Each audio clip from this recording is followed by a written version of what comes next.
I built one of the coolest, baddest urban assault RC car bashers that you could probably build out of the HoBao SSTE. All right, guys, today on the bench we have our brand new build, the HoBao SSTE. And I'm just going to go over a few different things, tell you a little bit about my philosophy, why I built this the way that I built it, and how I use my cars, because it makes a difference. The first thing that you'll notice is these tires. For one, they're different tires, front and rear. Now they are the same diameter, so I end up with the same final gear ratio. You don't ever want to change your tires to different diameters, front and rear, when it's four-wheel drive, or you'll really mess up your discs. Now, this car comes with these stock wheels right here, and if you notice, they bend. They bend real easy. I mean, they're pretty much junk. So we decided we're not going to go with those. So after thinking about it for a little while, this car is not going to be a ramp jumper. We have a Kagama for that. This is going to be my urban basher. And by urban basher, it's going to hit sidewalks, curbs, signposts. It's going to jump off stairs. It's going to jump off curbs. And it'll do some small jumps, hit some fields. It's mixed terrain. There's no terrain that's consistent anywhere in Richmond. Sometimes you have brick patio things for streets that have roots and stuff growing through them. Sometimes you have chipped concrete, broken glass, giant potholes, sandy surfaces, gravel surfaces, grass surfaces, dead leaves, you name it, it's out there. And we're probably gonna go over it. Man, this is some bullshit! So I chose these Louise empty mallets for the rear, just to give me that straight line traction and pretty much good on all terrains. You also notice that I went with a monster truck tire, but I went low profile, belted. I'm not worried about air control. This car's not going to see a whole lot of air, though it is highly capable, and a swap of tires makes that easy to do if we decide to do that at some point. Up front, I went with the MT Cyclone low profiles. Giving it a low profile gets it closer to the stock size. It's still a little bit bigger, so it's similar to, increasing two teeth on the pinion. Keep that in mind. Also, because they're belted, they have a thicker carcass, and with these treads and that thicker carcass, I can survive broken glass. You guys have no idea how many tires I cut up out here in the streets of Richmond. It's just an ongoing battle. Dang it! This is the best that I've come up with. These monster truck tires on the Truggy, low profile, belted Louise. And also some of the Louises have beadlocks, these ones do not. Another thing we did is we put 8mm hex extenders all the way around, just to give the car a little bit of a wider stance for stability. Another thing we did is address an issue. Bought the HoBao shock cap set.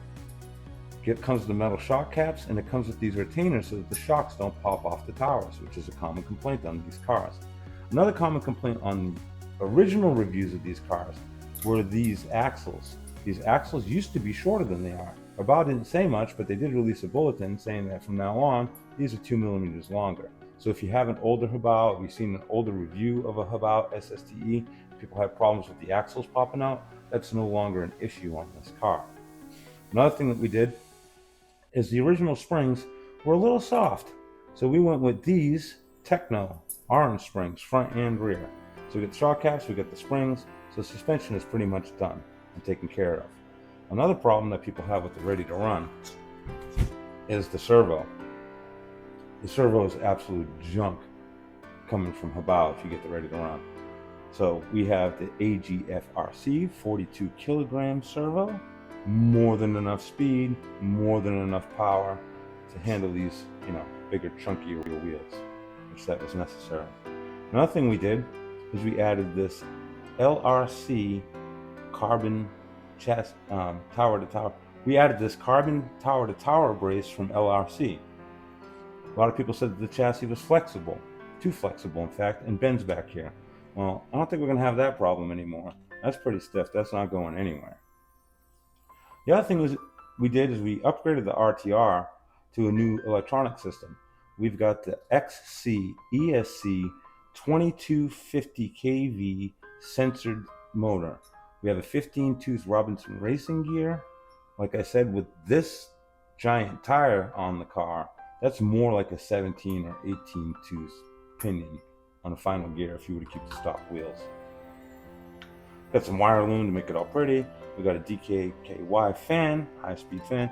By the way, all these aluminum fans, guys, I don't care if it says Surpass on it, DKYY, ProTech, IB Liver, or Jing Jang Zhao. They're all made by Surpass Hobbies. They're all the same fan. Just buy the one you like the best. Guys, we went with the XCE8 160 amp censored ESC. And we're mostly going to run this on 4S, but we're also going to test it out on 6S because why not? It is 6S capable. But guys, I have your Sledges and your Cratons on 6S. I think I'll burn you down while I'm on 4S, just so you know. If you want to give it a shot, meet me in Richmond, bring your money. Anyhow, we also went with the Kevlar battery straps. That's another problem that people have with this car, are these battery straps that come with the car are pretty junky. So we addressed the wheel concern. We addressed the suspension concern. We addressed the shock caps popping off, and we addressed the chassis from bending. So now, you tell me how that isn't the perfect Truggy. If you do enough tuning on your rigs, you know that dialing in your suspension geometry can be a massive pain without the exact right tool for the job. If you ever tried adjusting your turnbuckles with thick standard pliers, you already know the frustration of chewing up your hardware. These wrenches feature a slim profile and stepped jaws designed to slip right into those narrow flat spots. This 4-piece set packs 8 sizes from 3.0 all the way up to 6mm. The unique cutouts match the hex shapes on your linkages and rod ends perfectly. This lets you adjust or remove ball joints with a quick twist instead of trying to fight them with your raw thumb strength. They're lightweight, they're durable, and they're anodized in bright purple, my favorite color. That makes them easy to spot when there's a bunch of black crappy parts all over my bench. Stop stripping your hardware and click the link below to get yours today. And just so we're completely official, as an Amazon associate, I do earn from qualifying purchases. Basically what that means is if you buy these, Amazon gives me a few pennies, and that helps me fund my next terrible RC project idea. And it doesn't cost you anything. It's a win-win. Okay, the tuning on the car.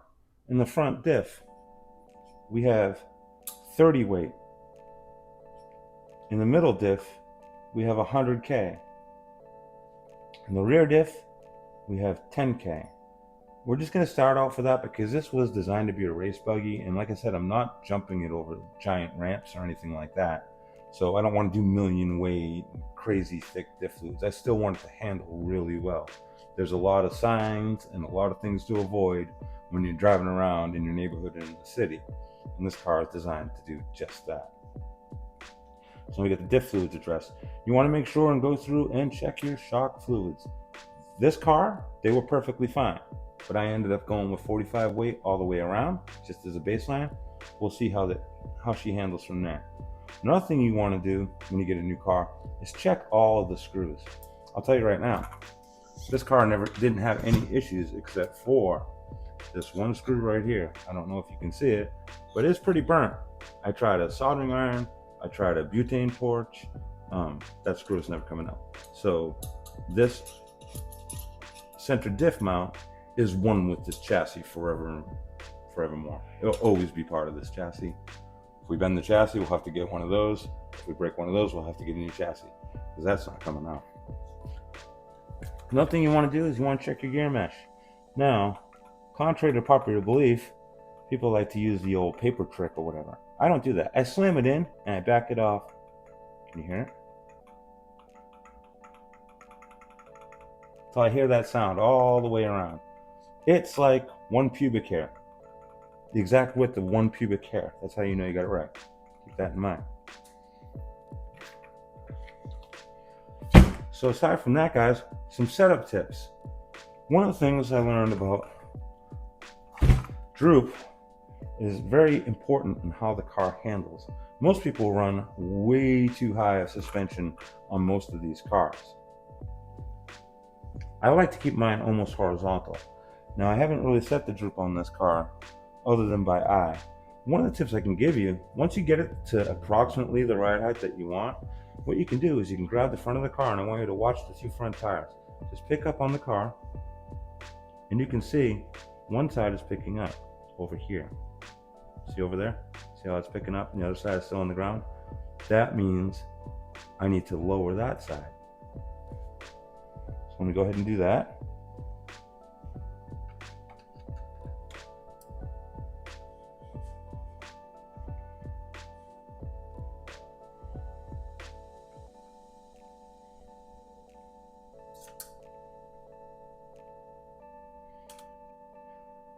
So now if you look, if I pick it up, both sides are leaving the block at the same time. Pretty close to perfect.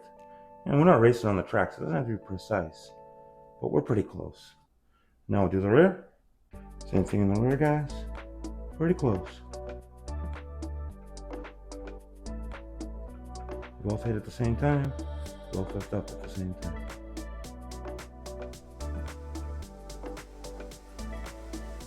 The next thing you're going to want to do, which I see a lot of guys do, which I don't understand, is you're going to want to balance your tires. Now, these big heavy basher tires and wheels, they're not going to get perfectly balanced, but the least you can do is balance your wheels and tires and your car will handle a whole lot better.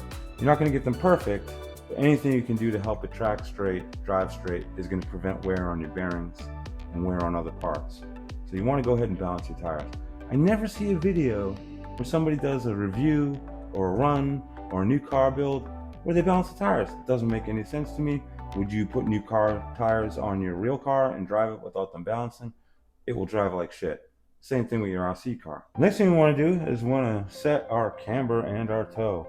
Now, you can see here, these are almost straight, which is what I want. So I'm going to adjust my camber gauge to 0 or thereabouts. 0, and we'll take a look at that. And so it looks like we get a little positive camber here. We want, if anything, maybe 1 degree of negative camber, so which this side does have.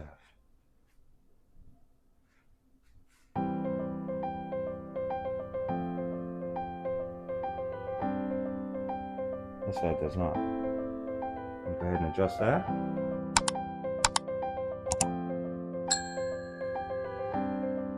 Okay, in this case it took 1 rotation of the camber link forward, in this case, and we are dead nuts now. Pretty close to perfect. Now, they're going to camber in a little bit. The reason why I set it to 0 is when I put the battery in, it's going to sink down a little bit. And when the car sinks down a little bit, the tire will roll in just a little bit. So I tend to, if I don't have a battery in it, I set it to 0. When I put it in the battery, I'll double check it, but I want about 1 to 1.5 degrees camber.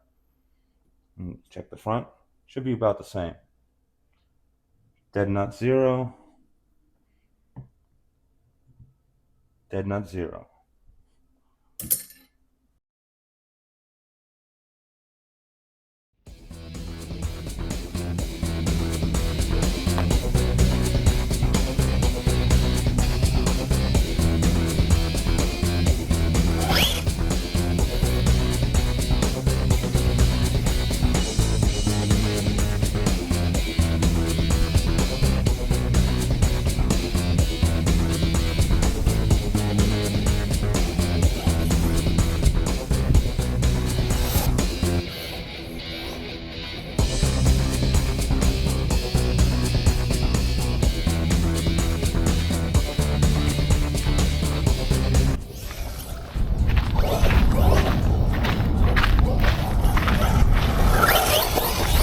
Shakedown, doing a quick shakedown run, 4S, trying it out in the field, make sure I don't smash into anything, break my brand new car, first day.